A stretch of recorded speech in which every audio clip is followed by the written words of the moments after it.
பிரபஞ்சம் ஒரு உயிருள்ள உணர்வுள்ள சக்தி, பேராற்றல். ஒவ்வொரு முறையும் உங்கள் மனதில் ஒரு எண்ணம் வருகிறது, பிரபஞ்சத்திடம்தான் பேசுகிறீர்கள். ஒவ்வொரு முறையும் நீங்கள் ஒரு செயலை செய்கிறீர்கள், பிரபஞ்சத்திடம்தான் பேசுகிறீர்கள். ஒவ்வொரு முறையும் நீங்கள் ஒருவரை எடை போடுகிறீர், அப்பொழுதும் பிரபஞ்சத்திடம்தான் பேசுகிறீர்கள். ஒவ்வொரு முறையும் நீங்கள் பலதரப்பட்ட முடிவுகளை எடுக்கிறீர்கள், அப்பொழுதும் பிரபஞ்சத்திடம்தான் பேசுகிறீர்கள்.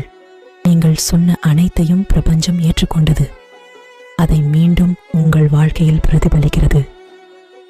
எனவே இப்போது உங்களைச் சுற்றி நீங்கள் பார்க்கும் ஒளி, நீங்கள்தான் அதை உண்மையில் அழைத்தீர்கள். அதை உருவாக்கியவர் நீங்கள். பிரபஞ்சத்துடன் பேசுவது என்பது நீங்கள் தியானம் மற்றும் பிரார்த்தனை செய்யும் போது மட்டுமல்ல, எப்பொழுதும் அனைத்து நொடிகளிலும் தீவிரமாக நடந்து கொண்டுதான் இருக்கிறது.